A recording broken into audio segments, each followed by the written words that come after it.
Well, good afternoon, Victoria Taft, your adult in the room. How are you? We're getting ready to, launch this huge Christmas holiday season.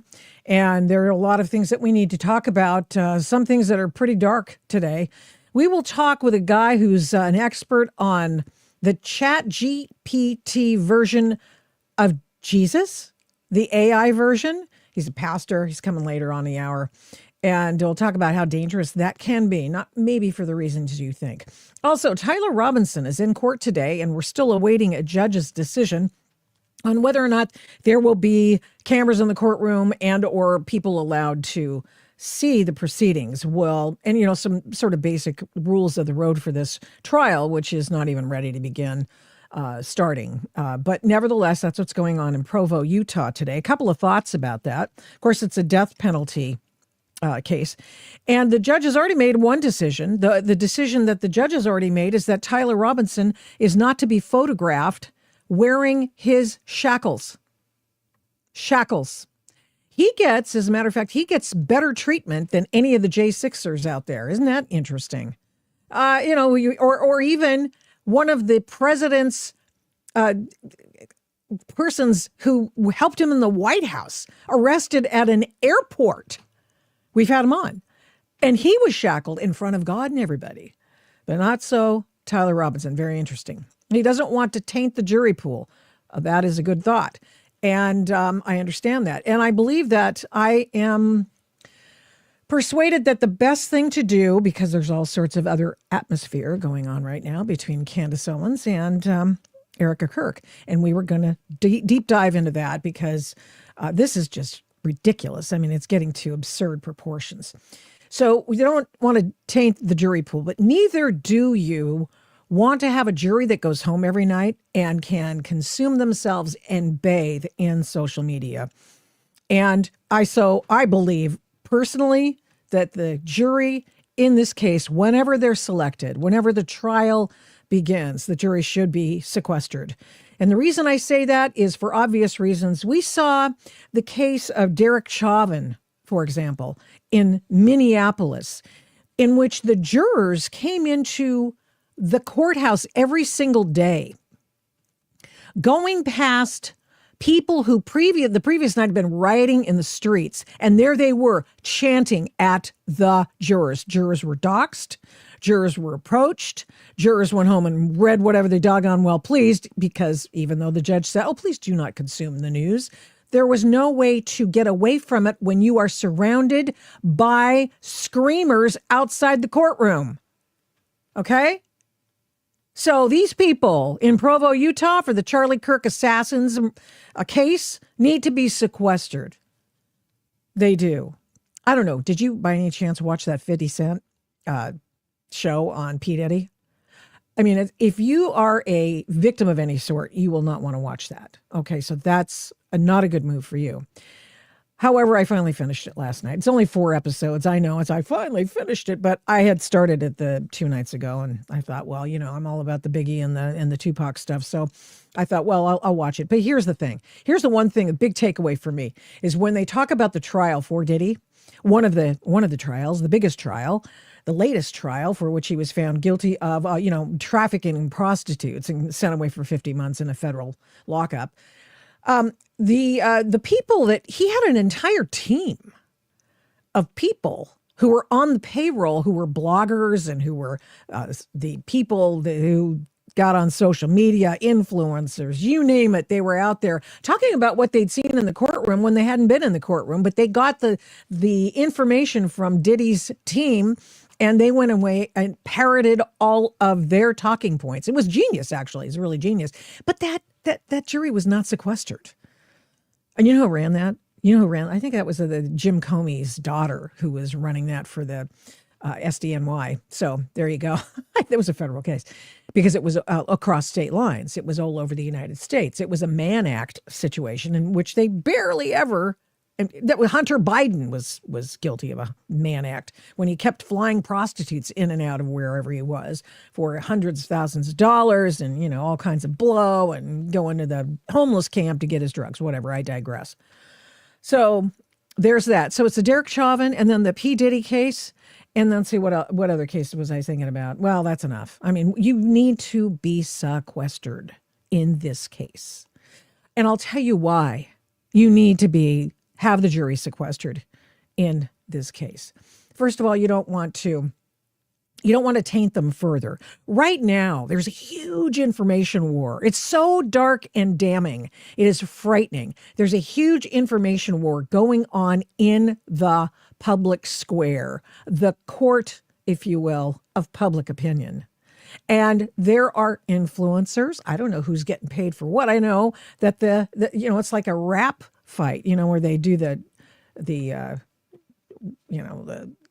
what do they call them? It's a rap fight. Okay. It's like East Coast, West Coast, they do the diss tracks and all that jazz. And it's just kind of annoying and stupid and sophomoric. And yet, people end up dead, as Biggie and Tupac can attest. And so really interesting Netflix special. So, woo! So, but that was the one lesson I got out of it, besides the fact that, of course, it's meant to arrive at the conclusion that Diddy murdered or had Biggie Smalls killed. So that was the point. That's 50 Cent is not a guy to be trifled with. And he waited and he got this is an interesting sort of side note, just FYI. He got all of the video, I learn, from the camera crew and the production team that Diddy hired but never paid. So 50 Cent came in and got the information. And there's all kinds of inside stuff there. So plenty, actually a very well done documentary. And some of those things that they call documentaries on Netflix, come on, man. Some of them aren't very documentary-like. Okay, be that as it may. So we've got the Tyler Robinson case in court. Don't know if they're back in the courtroom. I'll find out. I've kind of got a notification thing on it. And Alex, calling an audible to you if you see anything and they're back in court and the judge is doing something, maybe we can dip into it. So then there's the stories and the insults and the shocking revelations about Candace Owens from people in conservative and independent spaces in politics, from Ben Shapiro, who thinks that Candace has lost the plot, and all sorts of people. Dave Rubin, I heard him talking about it today. Megyn Kelly, who refuses to say, hey, Candace, will you knock it off? This is very corrosive. And you'll hear what she's talking about. Okay. And then we've got, Megyn Kelly, Tim Pool. Candace Owens picked a fight with Tim Pool. What? And then she says he had failed to her satisfaction, prove that anyone had shot up his property the other night. I mean, this is just absurd. Hello, Sal Chicola. Hello, all sorts of you. Do you guard Crips? You're funny. And Lenana writes in, hey, thank you, Victoria. Okay. So you're very funny, fellas. I know everybody always talks about the girls' looks, and that's fine, or their age or whatever. And just all it does is just completely blow up whatever point you think you might want to make. So anyway, all of this is going on. Lots of atmosphere on the issue of the back and forth. Now, Candace Owens is actually accusing people of murdering Charlie Kirk, or hoping that I'm just asking questions and leading to the assumption that somebody killed, in Turning Point USA, Charlie Kirk. And that she's actually explicitly said that Tyler Robinson did not do it. And you'll hear that. You'll see it for yourself. But there's a lot of hatred going on. There's a lot of distracking, if you will, between all these really big league people in the podcast sphere and media sphere. Now, look, I'm nobody, okay? I'm nobody speaking, comparatively anyway, and I'm speaking out about this. But you know what? I've been in news and radio. I love radio, TV, talk shows. I've been a talk host for as long as I've been in radio, almost as long as I've been in radio. And I've been writing for publications for decades, magazine, online magazines, etc. And I'm not that social media influence smart guy that so many people see, but I'll tell you what, I am the adult in the room, and that's all I have, a voice. And I think we need to call an end to this this diss track fest between all of these conservative leaders. And I don't even include Tim Pool in that. He's more of an independent. But nevertheless, I know Candace Owens is a juggernaut. She's a juggernaut. And to the extent that I paid attention previously to her at all, I was of the opinion that some of her stances were freaking nutty. Okay? Nuts. And so I finally got to the point where I wrote about it the other day. I actually wrote about it when I heard the Erica Kirk talk about the case and how Candace Owens is calling her friends and her family co-conspirators in a murder. She's had it. So here's what she said. And the reason it's, I finally wrote about it. I haven't been following. Like I said, I know who Candace Owens is. I know I used to see her on Tucker Carlson. I know that she's beautiful and she's very erudite. I know that she has a huge following on social media. I know that she thinks that the president of France's wife is a man. I know she thinks that Tim Pool is lying. I know that she thinks Israel had something to do with Charlie Kirk's murder. She's been doing all that. And it's easy to write her off as much as it is easy to write off Nick Fuentes.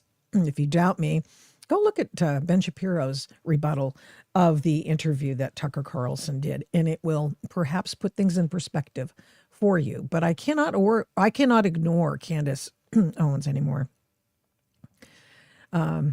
She's accusing them of murder. And you can't do that without evidence. Oh, she's got sources. She says she's got sources. Well, anyway, Erica Kirk says, well, I've got sources too, and it's my life, and here we go. Come after me, call me names, I don't care. Call me what you want, go down that rabbit hole, whatever. But when you go after my family, my Turning Point USA family, my Charlie Kirk Show family, when you go after the people that I love, and you're making hundreds and thousands of dollars every single episode going after the people that I love because somehow they're in on this, no. You know, I have to say it. I've never seen you like this. No, this is righteous anger because this is not okay. It's not healthy. This is a mind virus. Yes, I believe in our judicial system. I do. We have a hell of a team working on this, excuse my French. But this is not okay. So you want to put these people back in the box where they've been creeping from? I don't care what box you're in. But just know that your words are very powerful and we are human. My team are not machines and they're not robots. They are human. We have more death threats on our team and our side than I have ever seen. I have kidnapping threats. You name it, we have it. And my poor team is exhausted. And every time they bring this back up, what are we supposed to do? Relive that trauma all over again? They watched my husband get murdered. I have no idea how I would have reacted if I was there that day. And thank the good Lord that I did not have to see that happen. But my team, they are rocked to the core. Okay, so she came back. That was the first time I've ever seen any emotion besides crying, obviously, in public, which she's been doing. She's highly scripted. And of course, she wants to make sure she says the right thing after the worst thing that's ever happened in her entire life and in the life of the organizations that she is affiliated with. It is a horrible thing. There's a future president, I believe, who was taken out on purpose because he was so incredibly powerful. In 2024, Charlie Kirk was instrumental in turning out young men, especially to vote for President Trump and to get at Trump and the future turnouts for Republicans. They took out the guy who was the best tool they had to get the vote out. That's why that happened. That's why Tyler Robinson and they think he did it on his own. Okay, fine. All right, so here is response by Candace Owens. And meanwhile, the backgrounder of this is that Candace Owens was going to come on Turning Point on Charlie's show, his radio show, which is carried on the Salem radio stations, of which I'm a part. And so, anyway, that's apropos of nothing, but hey, whatever. I just want you to know that for full disclosure. So, she says she's going to come on while they discuss that. And then all of a sudden she pulls out because, oh my goodness, it's at the time that I do my live stream. So therefore I can't do it. And so Turning Point said, oh yeah, okay, great. Well, we kind of figured you'd do that. Okay, fine. Okay. So they said that. Now here's Candace Owens coming back and saying, okay. Fam, that is my, don't you get me upset. I know that this is a now $150 million in the last 3-month organization, and we employ tons of people, but you can't critique. You can't critique the fam. And I hate to say this, but I'm going to be very clear here. This is why there are many people who do not believe that women are equipped to lead companies, because what you are watching here is an unbelievably emotional response that is absent of any logic, okay? If you really care about your team, answer the questions. Answer the questions. Just demystify the entire event. Come out, sit down, answer the questions so people don't think Turning Point USA looks so suspicious. Don't try to mom the organization and say, well, mother's upset because people are coming after her kids and all of this multi-million dollar subsidy. Okay. If you don't know what she's said previously, maybe some of you do watch her. I do not, because I just don't. I just not in the habit of doing that. But from the Daily Caller, Owens alleged that Kirk's chief of staff, Michael McCoy, knew Kirk was going to be murdered that day because footage shows that he was on a phone call before the shots went off. Oh, he's the guy that they said, oh, he's on the phone call. Here's the shots, tipping off the murderer. Let's do that. She also accused him of using a false name and suggested that his wife had helped plan the campus tour event where Kirk died. Then she also alleged that Kirk's assassination was an inside job, and she accused TP USA of financial impropriety, which she's never followed up and provided proof of. And she says that the murder of Charlie Kirk, this political assassination, what this is involved French paratroopers and the Egyptian military. She's also said that the French paratroopers and or French spooks of some sort were out to get her because, of course, she's called Brigitte Macron a man. Okay. And she's had so much fun. She's just made scores of dollars on this. I mean, which is to say times a million. She's made a lot of money on doing this kind of thing.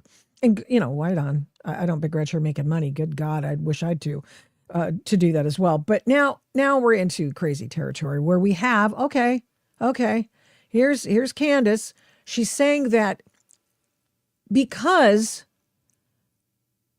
Erica Kirk told her to knock this crap off, and she said previously that she'd come on their show and talk about it live, and she's not, that, you need to still answer my questions. What kinds of questions are these? Subsidiaries. That's my children.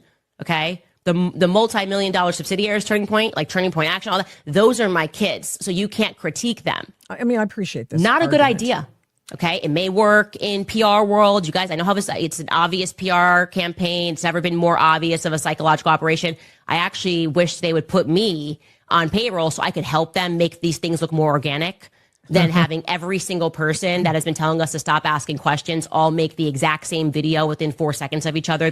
But she doesn't just ask questions. She asks questions and wants you to believe that what the underlying, it looks awfully, I'm just going to ask a few questions on whether or not they have actually murdered Charlie Kirk. Why would they do that?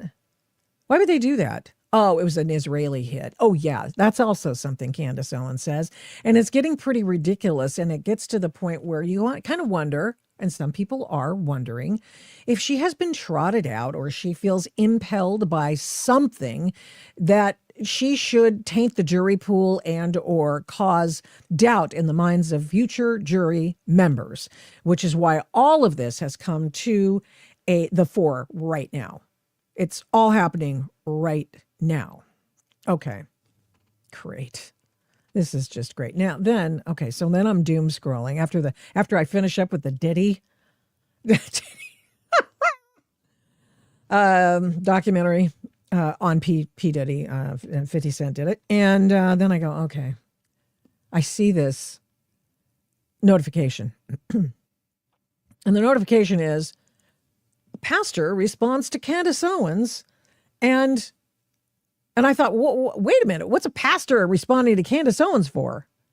And then I found out, here we go. We have for you the pastor of Calvary Chapel of Chino Valley, not Chino Hills. I follow the Chino Hills guy, but Chino Valley.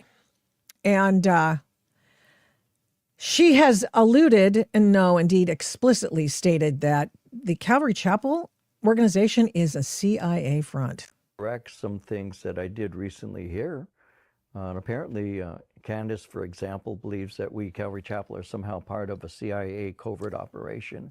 You start to ask yourself, what is guiding the Calvary Chapel, right? What is behind this? Do you really think this is all just accidental? Their obsession with Christian Zionism, the history, the CIA implications of who exactly started the Calvary Chapel, which kind of became the offshoot of the hippies movement.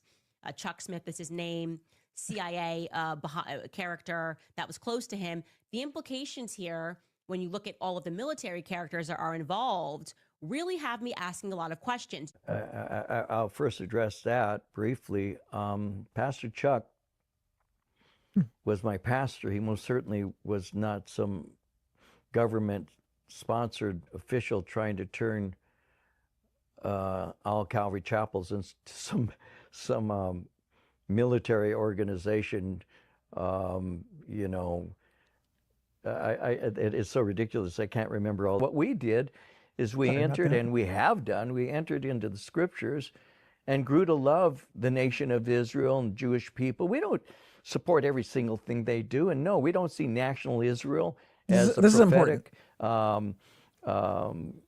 fulfillment of all that will occur in the future. Yet we just see it as being formed and moved in that direction. And this is what she's alleged, that they are all only an Israeli front. Now, I've lived in Orange County, and I know a lot of people who used to go to that church, and they've gone on to Calvary Chapel in Chino Hills, and they've gone to Mariners, they've gone to other church, huge mega church community. Okay, and Chuck Smith died.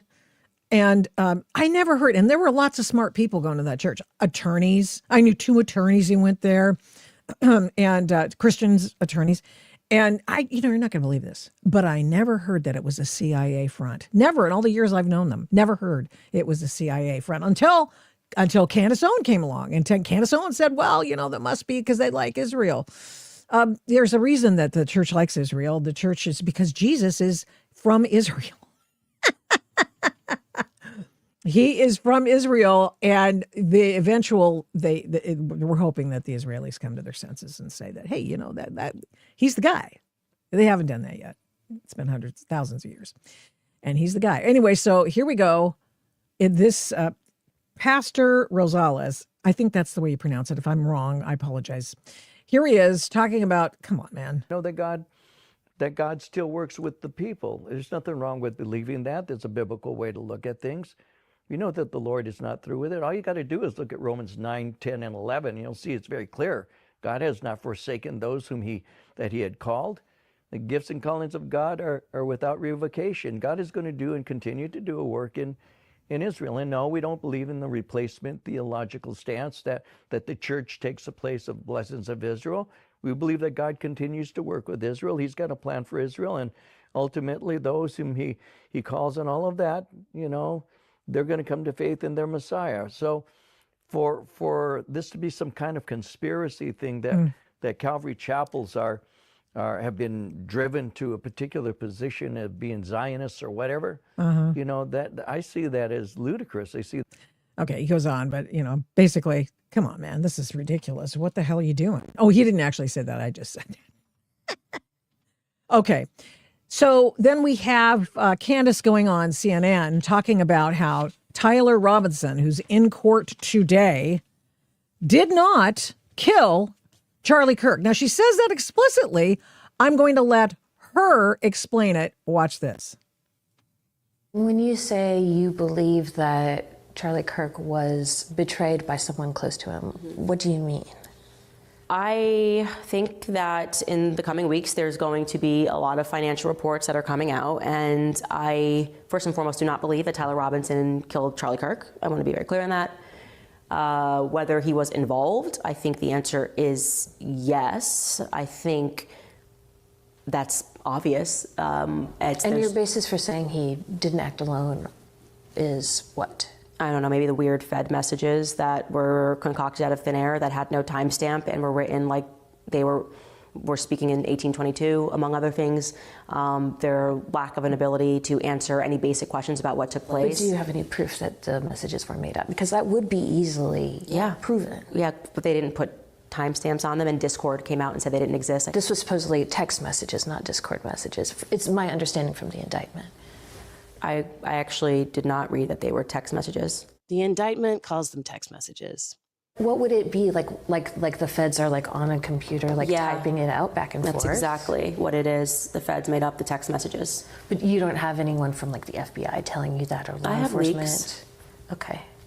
No. Has anyone leaked to you? And Tyler Robinson has. But has anyone said to you, even off the record, yeah, we faked these? I have very strong sources everywhere on both sides. Well, I look forward to seeing the evidence of that. Sure. Okay, then she goes on about the media, which I don't blame her because the media suck. But there we have it. So that is what the diss track, the latest diss track is between Erica Kirk, who's replied once, and Candace Owens, which comes out every single live stream that she has, which is multiple times a week, talking about how Charlie Kirk was murdered by the insiders at Turning Point USA. And, it gets to the point where you go, okay, why is she doing that? Signal and the noise. Remember, we talked about that, Mr. Wonderful on Shark Tank, talking about the signal and the noise and how we really do need to be better media consumers, and so that we can find out what's going on. And, she talks about information operations. This is one of them, right? Oh, this is interesting. Okay. I don't know who's some interesting handles coming in on, I don't know, I'm assuming that this is on YouTube. What are your thoughts on the current Trump administration? I love it so far. I think some of it looks bad, only because I think it looks bad when you arrest people for doing wrong things. And people are used to the fact that people don't get arrested for doing wrong things. They're just let go. And so when they are arrested for doing wrong things, and it looks really shocking on television, I think it's going to be terrific when the 2026 comes around and the economy picks up again. I'm just going off the side of, top of my head and, and just a sidelight here because you asked the question. You asked the question. And I'm looking forward to that. And I think that it's going to take a hell of a lot longer to extinguish Joe Biden's 20% inflation rate, which has been held over like a dark shadow over this country. And I also think that it's really bad that there will be people who will go to the ends of the earth to try to undermine this country, this president, and who's trying to help America. And why are those people doing that? Well, that's a very good question. You should probably ask who's paying them and or what do they get out of it? I think those that are the really quo bono, those are the kind of questions you probably want. And so I think that, I like Trump. He is going to be, and nobody believes me and maybe necessarily my family, but I think he's going to be the most consequential president of my lifetime. And I didn't like Ronald Reagan initially. And then I kind of went, that guy, that was pretty awesome. Pretty awesome president. I think Trump completely blows Ronald Reagan out of the water in terms of getting stuff done. And so that's what I'm all about. I really enjoy him a lot. I think sometimes he needs to shut up for a minute, but other than that, it's pretty good. I mean, calling Ilhan Omar a turban, probably not a good idea. I mean, why go there? You don't have to go in the gutter like that. Just knock that stuff off. Okay, so we've got this going on, this terrible plot, if you will, this terrible dichotomy between the two Charlie Kirk sides, with his former colleague, Candace Owens, coming out and saying, oh, it was an inside job without providing any proof. If she's got all these great leaks that she claims to have, then why doesn't she put up some of the information from them? I am all about her ability and her freedom to ask questions. Occasionally somebody'd like an answer instead of just going, well, they haven't answered my questions. Will you keep moving the doggone goal line, lady? And let's just get this stuff done. How about you're the one making the accusations? Get on it. Chop. Get some stuff out there. Do I see gold prices? Gold has been rocketing. No, I don't actually. Next year, after all this economy starts going into the Trump economy goes full tilt, the tariffs go in and we start seeing even more money coming in the country, and it will probably undermine the value of gold. So I guess that would probably be my response. My dad back in the day was a gold bug. If he'd had money, he would have had a lot of gold by now. So anyway, yeah. So thanks for asking. That was really kind of you to ask me some questions that, I don't know, maybe those are your questions that you ask people, find out if they know what the hell they're talking about. But so I hope I acquitted myself well. All right. So we've got the idea of what's going on in this rap battle and these diss tracks between the two sides, and it is ugly. Why? What is the signal? The signal from this story is that whoever is behind Candace Owens, or if this is just from her come from, if you will, that she wants to sow division. Does she really want answers? Because the guy who was arrested right away hasn't even appeared in court except today. Let's just look at a little of that today. We saw him for the first time, and then they took a recess to have some arguments, and then the judge was going to make some decisions, and his family couldn't be there, for example. It was sort of calling some balls and strikes, and also figuring out what the ground rules are going to be. This is sort of the way it looked. Tyler Robinson was said to have smirked and such in court, and I know that people, do we know what he really looked like before that? No, we don't. Is that a smirk? Is that a smile? Is it just being nervous? Is he concerned? The dude's going to be put to death, potentially, if he's found guilty of this. And so this is the years-long process, baby. Let's watch. Are zip tied, so all types of measures being taken to make sure that this proceeding happens safely and securely today. Now, on the docket today, perhaps one of the most important issues, there was an October 24th hearing in which Judge Graff determined Robinson will be allowed to wear civilian clothing in court, as you see on your screen right now, but he has to remain shackled. Now, also in that October 24th hearing, general security measures and other issues of fairness in this trial were discussed in a closed portion being delivered to this courthouse. Some of the doors are zip tied, so all types of measures being taken to make sure that this proceeding happens safely and securely today. Now, on the docket today, perhaps one of the most important issues, there was an October 24th hearing in which Judge Graff determined Robinson will be allowed to wear civilian clothing in court, as you see on your screen right now, but he has to remain shackled. Now, also in that October 24th hearing, general security measures and other issues of fairness in this trial were discussed in a closed portion being delivered to this courthouse. Some of the doors are zip tied, so all types of measures being taken to make. The doors are zip tied. The guy is too. He's got shackles on, but the cameras in the courtroom, should they continue to be in the courtroom, if they are allowed during the trial, they will not be able to take pictures of Tyler Robinson, his shackles. They'll probably have to take pictures after he arrives. So that's really interesting. That's almost going over, bending over backwards to be fair to a guy, to not make him look guilty. And I understand the prosecution always has the advantage. Trust me when I tell you, I understand that. And sometimes I think they're really disreputable prosecutors out there who will do anything to win. And I've seen that. I watched all the Trump ones. It was just, as much as I could. Certainly the New York City one, and both of the New York ones where he was said that to have, his payoffs to the hooker, or, whatever her name is, the stripper, were, these were bookkeeping errors. And so he should go to prison for that for 99 years. It's like, who are you people? This is a joke. Is anyone serious about the law in this place? I mean, these people, it was just a travesty, an absolute travesty of a trial. So we want to make sure, and nobody ever gave Trump the benefit of the doubt. Now you got a killer of Trump's friend, and we couldn't possibly show his shackles. All I'm saying is it may redound the best ever to the fairness of the trial. I hope so. Wouldn't that be nice? That would be a switch. Maybe Utah does it differently than New York.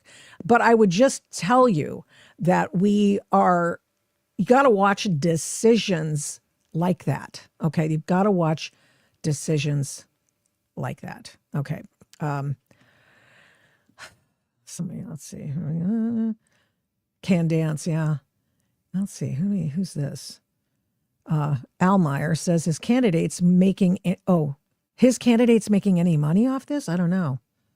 I don't know what that means. Oh, Candace. Oh, I got it. Okay, gotcha. That's what he meant. Oh, of course, she's making millions on this. She's making, as Erica Kirk said, she's making hundreds of thousands of dollars an episode. Hey, Alex, what if we made hundreds of thousands of dollars on an episode? I mean, that would be crazy, right? I'd love that. I know, right? Wouldn't we love that? It's just amazing. But she makes bank, man. She's got lots of sponsors, really good sponsors, and so she's good to go. And so good for her. Woman power, yeah, whatever. Okay, I wanted to tell you also about what happened today in court in Maryland. And I was going to go to a different story. I was going to go to the Antifa story, but I'll do this. Jeez. This is actually pretty funny. And I say it's funny because the Kilmar Abrego Garcia case happened in Maryland, and a judge there, remember that guy? He was the MS-13 gangster and a human trafficker. Remember that dude? Beat up his wife. Yeah. So he was, SA guy. As apparently we still can't say that on YouTube. So whatever. He was a bad dude. So the judge in this case, let's make it the simplest we can, said, "Oh, I know. He has to be released right away." The judge in this case did. She's a lower court judge, and for whatever reason, they call them inferior judges. No hate, just that's what they call them in the federal court system. And so she makes this decision, and she decides that Kilmar Abrego Garcia, here he is, Saint Kilmar, the human trafficker, he was not given two things.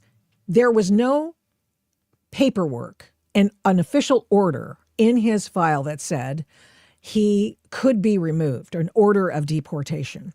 There were other things that were in his file that said, hey, the guy, he doesn't have any, he's everything that he has tried to get, asylum and all sorts of other things, didn't work because, you're not going to believe this, dude is bad. He's a bad dude.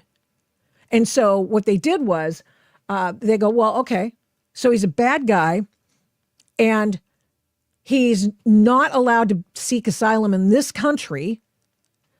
And so because there wasn't an official deportation order in his file, which has been an ongoing thing, and people have been, why don't you just put a doggone order of deportation? You could certainly do that at this point. I'm sure there's a reason they can't, but it stands to reason. You sit back in the cheap seats like this and you go, what? Why? Hello, Pam Bondi, couldn't you? Yeah. So write the note, put in it his jacket. Okay.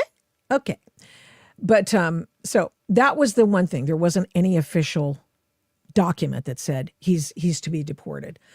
Now, everything leading up to that, the fact that he didn't receive asylum, he didn't get any kind of nod in this country. Hey, come on in. The water's fine.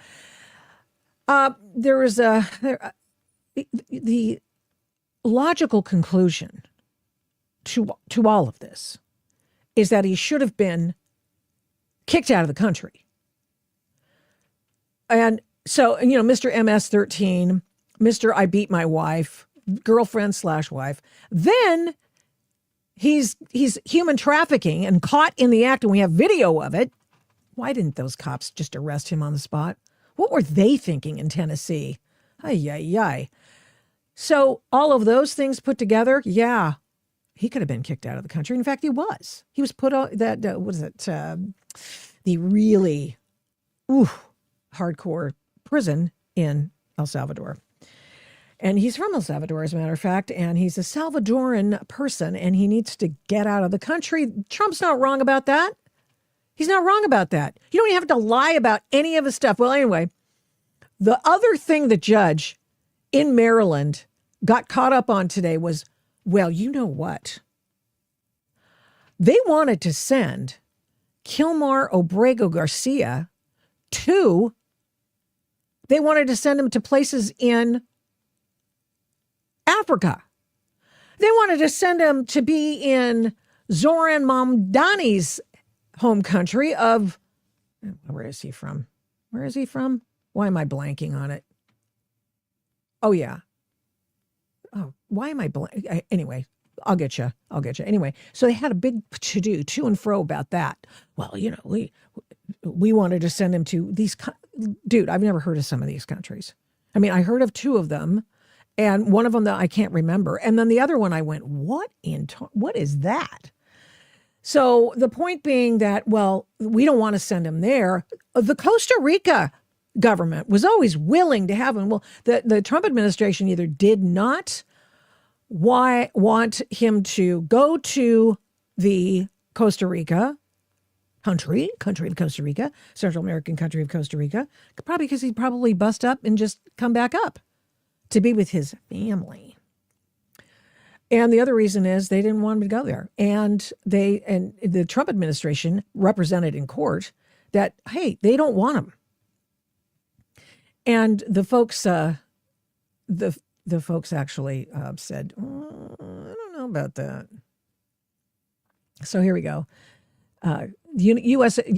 Immigration and Customs and Attorney General Pam Bondi, since Abrego Garcia's return from wrongful detention in El Salvador, is be re-detained.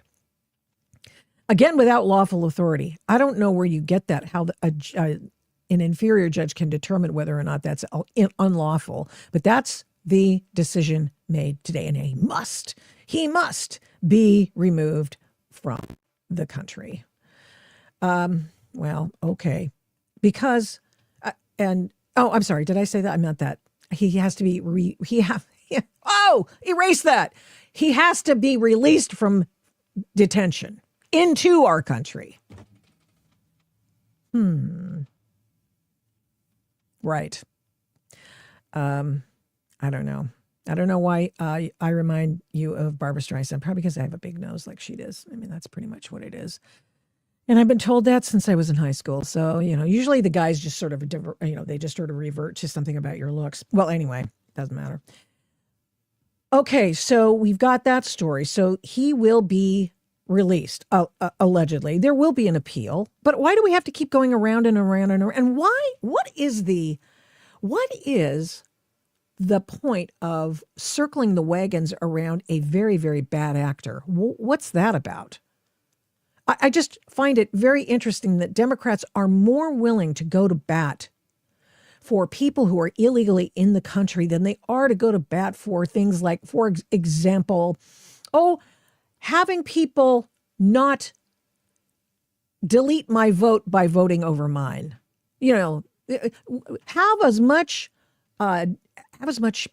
passion for voter integrity and voter ID than a fake voter. Could you do that, please? Could you act like an American? Wouldn't that be nice? I'm getting to the point where I feel like these are the conversations I have at home sometimes. I can't believe this. I can't believe it. So that happened. Then we have another big case we've talked about before. And this is an important one, actually. It's a very important one. It is this case, and we will show you. Let's see. Make sure. There we go. And we are going to go move over there. We are going to go, we're just going to go to this CNN story. Say what you want. CNN does sometimes get it right. So I'm back to Kilmore Obrego Garcia. Dude, I don't want that one. I want this one. And let's share this tab. First Antifa terrorism case, 5 plead guilty in Alvarado, Texas ICE facility attack. Now, there have been multiple guilty admissions in this case. There were about, I think it was about 10 people rolled up by the feds in this case. And the latter two who went on one of them went on the lam. He was the shooter. Remember now, let's just go back in the Wayback Machine for just a second. And let's discuss what happened. And what happened was on July 4th, 2025, there was a big protest outside the ICE headquarters in Alvarado, Texas. And of course, this is a precursor to 2 other attacks at ICE facilities in Texas.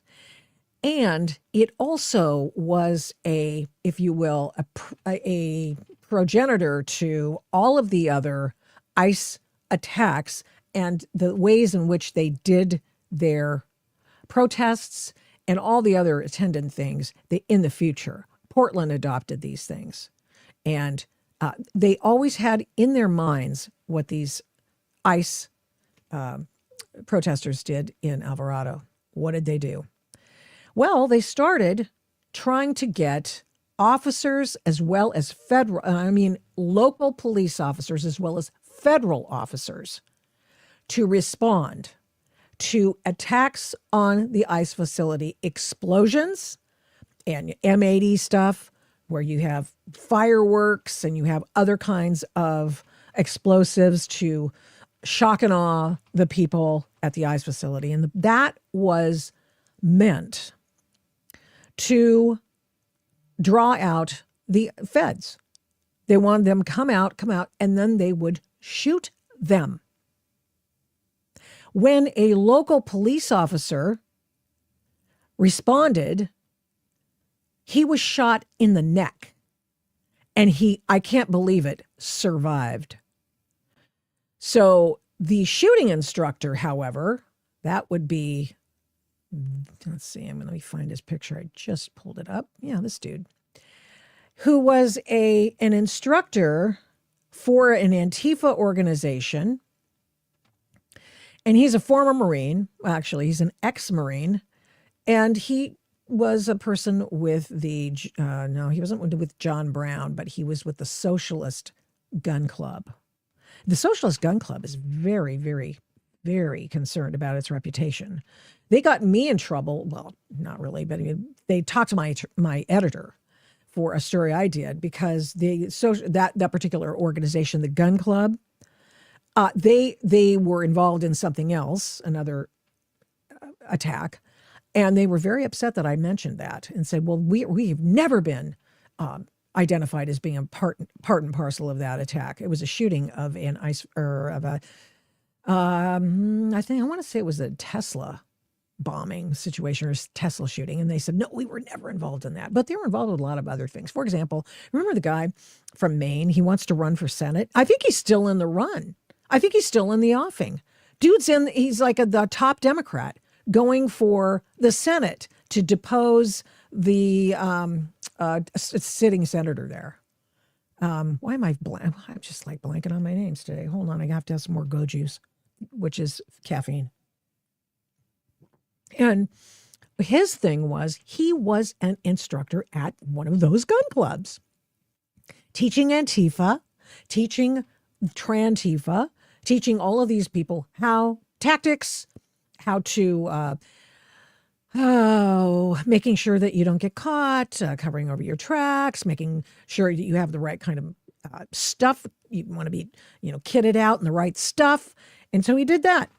And this dude did too. And this guy is, he was gone for 11 days. He was on the lam for 11 days. And people who helped him were charged with giving material support to a terrorist organization. And last week, they copped a plea. This guy and his buddies, one of these people, these the Trantifa dudes that had a house near the ICE facility. And there were a bunch of guys who think they're girls living in this. So you know that things may not be safe in your organization or your neighborhood or wherever these guys go, because they don't know who they are, and they'll do anything to convince you that they are who you say or who they say they are. They're confused. So one of these guys, Autumn, was also charged with material support of terrorism. And that happened last week, I think it was, a week and a half ago. So that is another tell. This terrorism situation, this domestic terrorism with Antifa and the holdover from BLM or whatever, these people continue to do ICE attacks, who continue to try to draw out ICE agents. Why do you think that they get in the way of the driveway at the Portland ICE facility? They want the feds to come out, clear away the violators, the people who are breaking the law by standing in front and preventing federal officers from doing their jobs. And they're waiting for somebody to take a shot at them. That's what they're afraid of. It's really as simple as that. It's not very nice, actually, to do that to federal officers. It's a really bad idea. And so when they go, well, we were just dressing as Teletubbies. I don't understand why you're so upset about that. I mean, that's all we're doing. It's peaceful. We're not rioting. You know what you're doing? You're providing a distraction for another person who would do them harm to come in. That's what this is all about. Now, Portland ICE, they've sort of spec'd out another facility that they want to expand into. And I don't know what they're going to do with this downtown one, but let's hope it has more security at the whatever new one there is. And now the senator from New York, the third senator from New York, that would be Ron Wyden of ostensibly Oregon, although his family and all of his heart is in New York with his wife and his children, his second family. And so he came back to town to make sure everybody saw him on the news and to say, well, we don't want this here. How can you actually be a federal officer of some sort? You are a person who has taken an oath to uphold the Constitution and to uphold the law. And you say that it is unlawful, it is wrong to put in another ICE institution. That's ridiculous. That is lame. It is lazy. It's wrong. So we've got these guys. Let me see one more thing. I want you to see one more thing that Andy No put up. This is recently. This is it was July when this whole thing in Texas started happening. Here in Give, Send, Go. This is how the left makes bank on these kinds of direct actions. Okay. So at the Alvarado facility in Texas, now we've got everybody I think has pled guilty. And you've got two people who are up on terrorism charges who last week just a few days ago, pled guilty. And what do? How do you think they make bank? What do you think they do to make rent? One of the things they do is they get bail money from Kamala Harris's organization and other organizations like that. The Lawyers Guild provide free lawyers for these people, these bad actors, the Soros-paid Lawyers Guild. And you have other entities that give them money. But also, in addition, they file lawsuits with their free lawyers, like is happening to our friend, Honey Badger Mom. She pepper sprayed an Antifa nutter in the face who was getting ready to hit her with a flagpole, which, by the way, were metal. And so Honey Badger Mom's getting sued. So Honey Badger Mom's going to have to countersue. I think she is actually. And let's hope so. Let's hope that she is a winner in her case. But now what happens is these guys go to Give, Send, Go, and then they get money, free money. And I'd be like, why don't you do it on GoFundMe? Aren't you guys supposed to go on GoFundMe? They don't let any conservatives on GoFundMe. So like Give, Send, Go is the only place that allows conservatives to do any fundraising for legitimate purposes, not I need money because I'm in jail purposes. I need money because I need to buy some more caps. I need money because I need some more explosives. I need money to make my Molotov cocktails.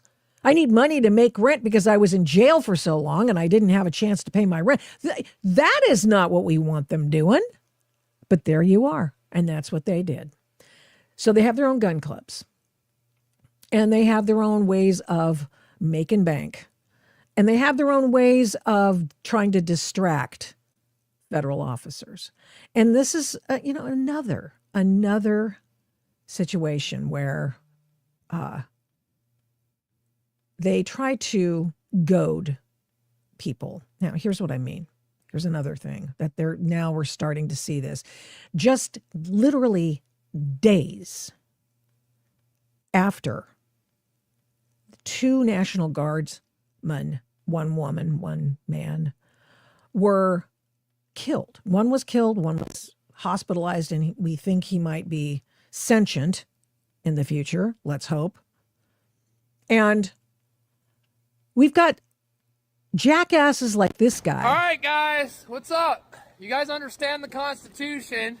Trying to bait National Guards. This thing is full of F-bombs. Okay, so I apologize for that. But this is the kind of thing, and he just continues. Let's assume you know what he's saying. He's mocking them. You can see some of the words he says. I'm sure you understand the Posse Comitatus Act. And he said Posse Comitatus wrong. So apparently he knows everything.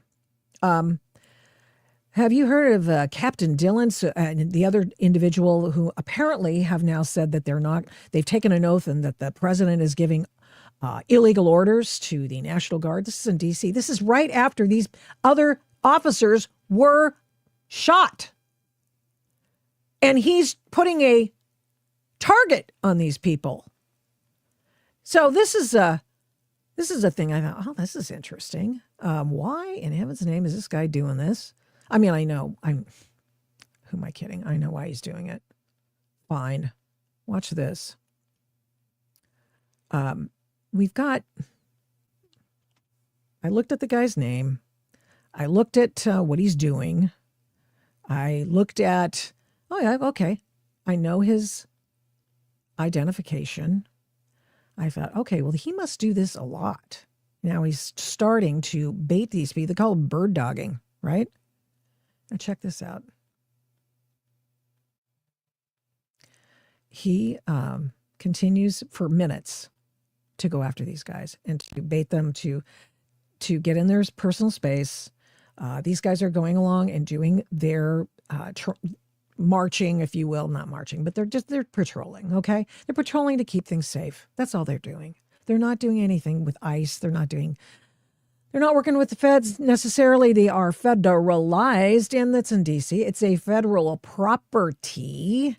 So I thought, well, I wonder what this guy does when he's not doing this bird dogging of all the federal National Guardsmen under, in defiance of the, as he put it, Posse Comitatus Act.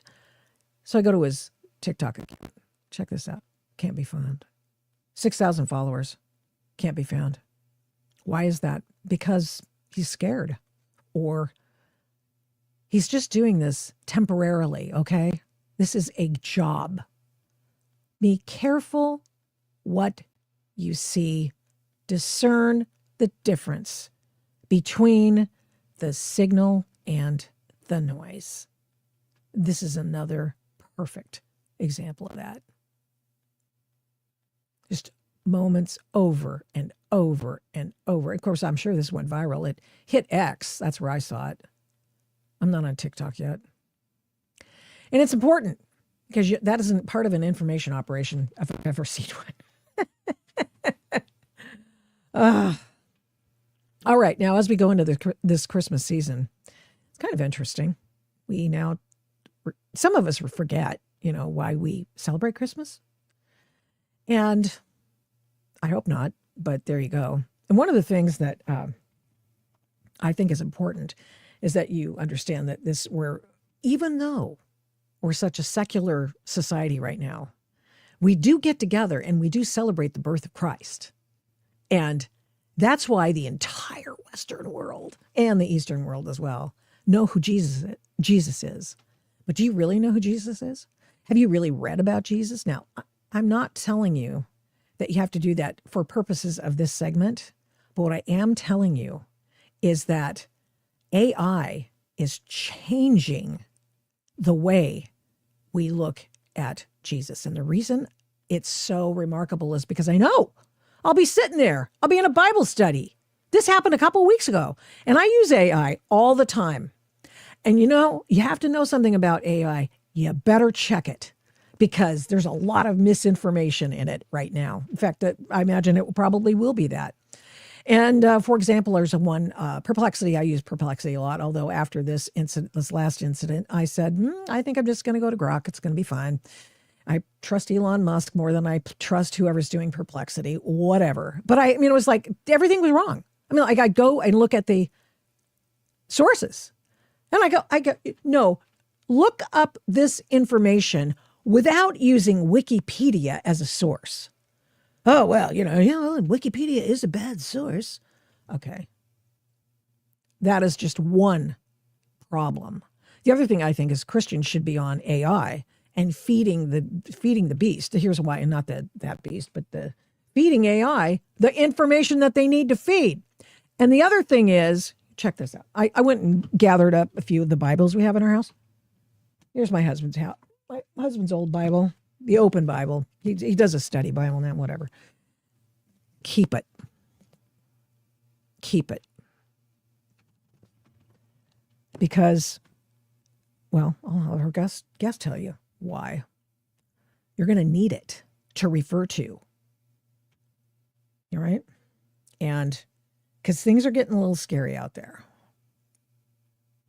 When you've got people who don't believe, writing stories and or information about things of the church, information that is important, and they don't believe it, no. You need people who know what they're talking about. Dave Scarlett is one of those people who knows what he's talking about. He's a man he's done so many things. His glory is his organization. He had a Paul on the road to Damascus moment in his life, and he said, "Oh yeah, I think I might. Okay.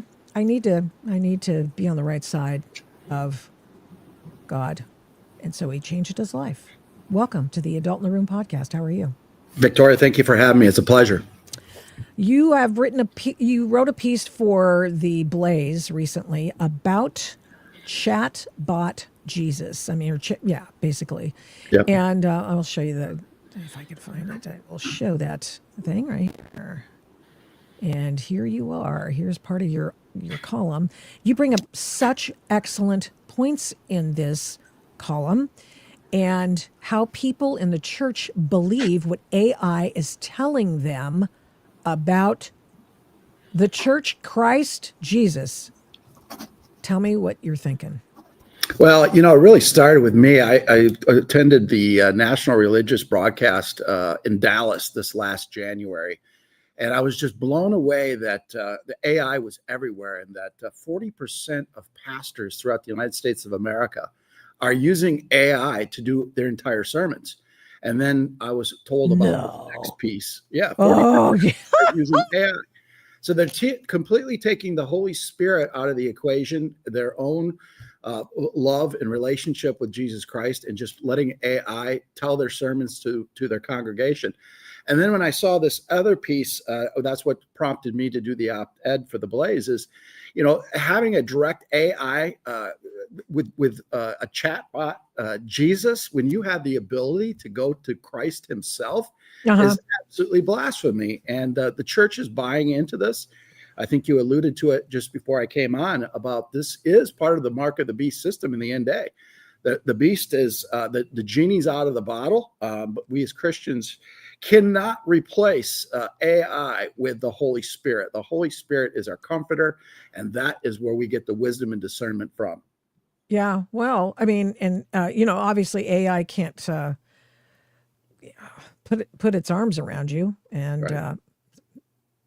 take on your burdens and walk with you every day. And that's what these guys have tried to do. It is shocking.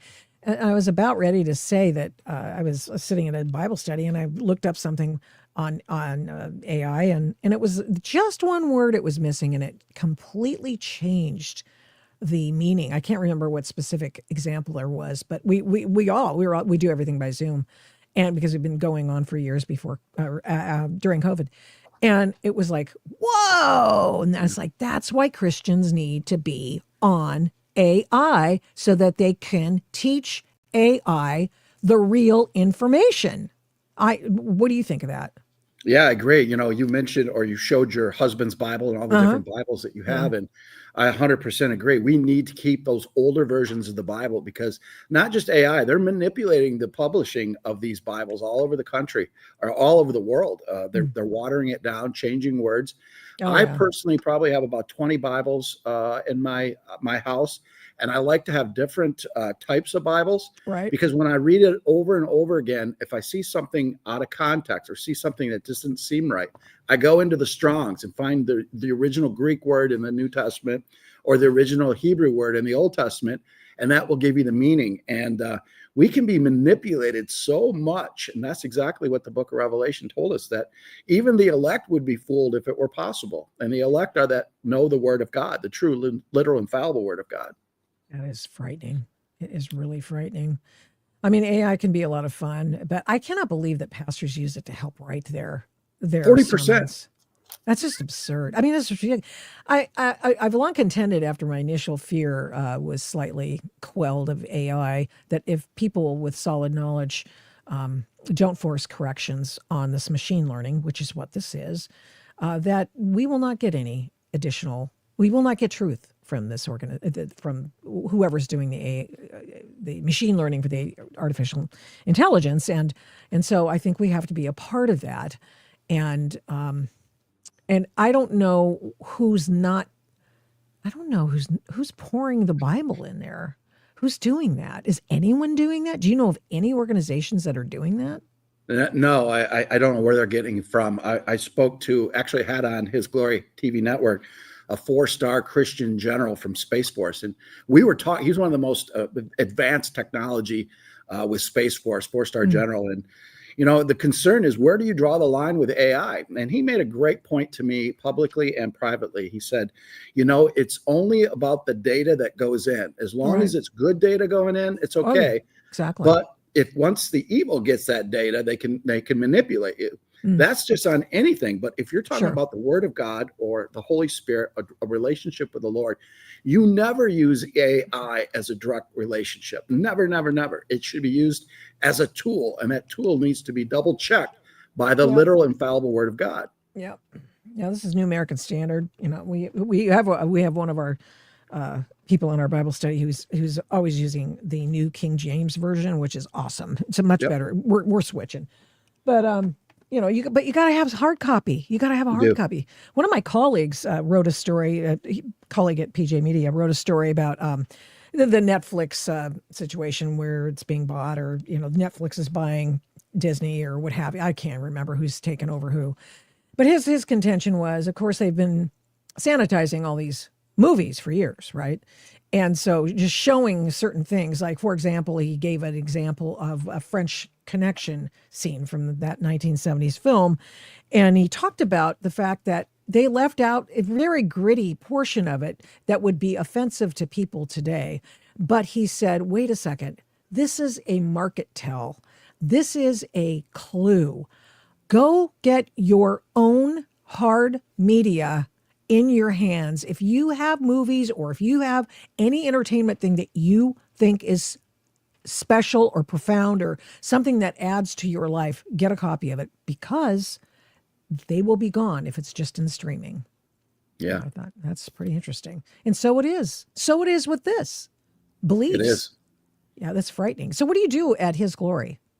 We are a 24/7 TV network that shows not only weekly services, Shabbat Shalom, and Bible studies, but we do interviews with America's top generals and doctors, you name it. We go into the 7 mountains and explain how Christ is the literal infallible word in every one of the 7 mountains.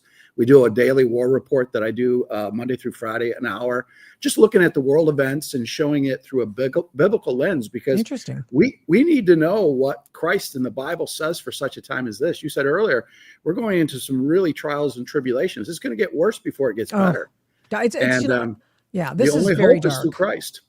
And if I was talking to Alex, who's our producer, and we were talking about it today because this whole Erica Kirk thing, Tyler Robinson. There's just it's a war over that organization, that Turning Point USA. It's a war over the information space there, and I just said I've never felt such incredible darkness as I have approaching this topic today, which we spent the first portion of the show on.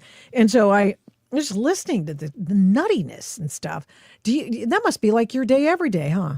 Oh, it is. It's Satan. He's the author of chaos and darkness. And I personally have 2 good friends that are on the board of TP USA, and their hearts are broken. I knew Charlie. He's been on His Glory many times. A wonderful man of God. And what's happening to that organization is division. It's from evil. I don't know which direction it's going, but we do know it's not of God, and we got to stop it and put Christ first. That's this Candace Owens thing that we thought that, she was friend of. And it turns out that now she's just trying to cause division.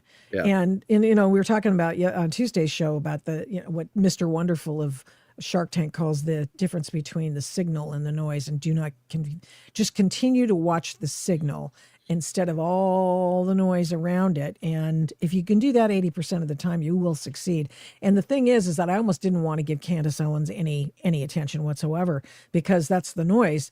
But her signal is pretty clear. And the signal is she wants to cause division in Turning Point, and she wants to cause division in the conservative information space, of which Turning Point is a huge presence, actually. Huge. And so we know it's evil. We do. But where's this coming from? I mean, I know it's evil, but what's the outcomes expected to be here? Well, Jesus said it best: if Satan's house is against itself, it shall fall. And that wasn't just Jesus saying a figure of speech. He's prophesizing that Satan in the end days will create division. He is the chaos. And when that division comes and Christ steps up, that house will fall, the house of Satan. And that's exactly what division does. We are not called to be divided. The church has been divided for way too long.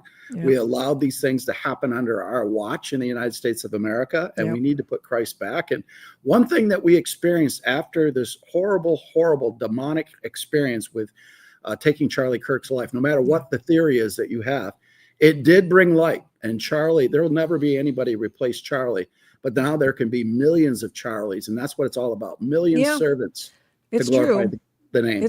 But I will say also, and I predicted that too, and I wrote a story about it. I mean, you've just unleashed millions of Charlies. Thing is that they're not all there yet, right? And the other thing is that maybe not necessarily the most important thing, but politically the top of mind is that there was a turnout machine that he conducted on behalf of the GOP, and that assassination stopped that and stopped him. And I think that's demonic. And I always figured that not always, but I felt like he was destined to be a president of the United States. Oh, yeah. The way he handled himself. Again, I've seen him many times in private at events and in our booths and on His Glory. And he was the real deal. He kept his composure. He always had a heart of Christ. And there will be never another one like him. His skill set of debating, I think, was more than just practicing and expertise. I believe it was anointed. How he could keep his composure at some of these people coming at him, and always shared it with love. So that was really disheartening when we heard all these false stories about how decisive that Charlie was. That couldn't be further from the truth. Yeah. And now we're going to be stuck with this forever. And he changed some lives. And my hairdresser said she became a Christian as a result of that. So I was like, okay. I mean, that's pretty cool. The other thing is that this Tyler Robinson guy, this is going to take us through just a hellacious period of time. I don't want to be a Debbie Downer, but I mean, that is going to be very difficult. And I think that now that we have all this division and this other attempt to take over the narrative with answer my questions and why isn't this available and who was working with him? Well, maybe he did it by himself. We don't know. That's what the running idea is in this case, as my belief is. So my question is, geez, now we have to go through the Tyler Robinson smirk fest in the courtroom in Provo, Utah. It's just disgusting. Well, it's just a part of Satan's playbook, distraction. If he can't deceive you, he'll distract you. And while they're making you look over here, they're going to be going the other way. And it's all planned. It's all part of evil. The part of a conspiracy, like with what happened to Charlie Kirk, there's like 30 different theories. Yeah. And they do that on purpose. So they will throw you off the real trail and you're spinning around like a hamster in a wheel. That's why they have to televise that trial, because they need everybody to see the evidence. They need everybody to see it. And people should read the charging documents when they materialize in the indictment and all the attendant documents and that sort of thing. So so that there's no room for a Candace Owens to come up alongside and go distract away from that. And I think that would be helpful. Knowledge is power. And a transparent policy with respect to that trial is the best choice as far as I'm concerned. And I hope that we get it. I haven't heard anything about it. So in fact, I don't know. I'm just sort of trying to get an update on what happened in court today. The last time I looked and was able to figure it out, he rules. Oh, here we go. Nick Sorter. God bless him. Utah judge rules cameras will be allowed in the courtroom. That's good. For the Charlie Kirk assassin, Tyler Robinson's trial, or alleged assassin. Good. Every American should be allowed to see every part of this trial. Amen. Right on. Well, what else do we need to know about this distraction from reality with this use of AI? Because, I mean, I suppose there's some stuff in AI that just sort of makes up stuff from the Bible, right? It calls it the Bible. That's true. Again, it was whoever's putting that data in is the controlling of that AI. Soon, once it gets in the hands of what we see in the book of Revelation, the Antichrist, you're going to see that mark of the beast system. You saw a foreshadowing with that during COVID. If you don't take the jab, you're going to lose your job. You could be cut off. Passports, vaccine passports. You combine AI, and that's the last piece of that puzzle. And once the evil can control that AI, there we are. We're in the book of Revelation, and you can't put that back in the bottle. It's kind of crazy. I mean, when you really think about it, people who use AI, they know how it works. I just wonder about, here's Silicon Valley leftists who wanted to censor everything about conservatives over the past 4 years and did do that. I now they're the people in charge of feeding AI. Come on. I mean, that's a losing proposition. Oh, yes. Well, we'll put the Satan's Bible in here and whatever. You know what I'm saying? It's just ridiculous. Well, listen, thank you so much, Dave Scarlett. Where can people get in touch with you and find out more about your ministry and what you're doing? You can reach us at hisglory.me. That's our 24/7 news broadcast, all our Bible studies, world events, cool. The Daily War Report. And then hisglory.tv is our movies, our documentaries. We did many on January 6th with actor Nick Searcy, Mickey Willis. We did Holy Land, and our music. So you can get us at those two places. Oh, excellent. So you were helping out with the Nick's stuff. Huh? Yes. He's been on a couple of times. Yeah, he's a friend. He's a terrific person. I really He's the real deal. He is the real deal. He really, really is. Okay. Well, thank you so much. I appreciate you coming on and doing everything here to tell people to get their own book, man. Amen. Keep it around. You're going to need it because you're going to need to read it. Because AI is not working for you. In fact, in some cases, it's working against you. Thank you again. I appreciate you. Victoria, thank you. Thank you. God bless you. Thank you so much. Sorry I cut you off when you said that nice outro as well. Okay, well we're gonna skedaddle away. We've got a presents coming up in the next couple of weeks, but of course we are taking a few days off for Christmas as well. And so what we'll provide you with content, and we'll provide you with some interesting takes on content we've already provided as well. It's going to be good, so don't look away. You'll get notifications as well. In fact, matter of fact, if you don't get notifications of the Adult in the Room podcast, please put the little bell, little ding-a-lingy-dingy on your YouTube. Make sure you do that, and you'll get some information about this upcoming program as well. As well as X, we got watchers on X, watchers on YouTube, Rumble. We have a live Rumble situation over there. Where else do we go? Oh, Spotify. We're starting to do more on Spotify. It is our home base, but we are always putting out content on all of the platforms, Apple, etc., that you know of already. Wherever you get your podcasts is where you can get this, The Adult in the Room. Please subscribe, share it with people. It doesn't cost anything, so. Right on. We're not asking for subscription fees. Maybe someday we will. Not right away, though. Okay? Anyway, have a blessed Christmas, folks. You do. And thank you so much for watching the Adult in the Room podcast. We don't take that for granted. You know what I'm saying? We do not take that for granted. We really appreciate you being there. Thank you so much. Thank you so much for watching and listening to this episode of the Adult in the Room podcast. We do not take you for granted. We appreciate every single person who tunes in every week to listen and watch this program.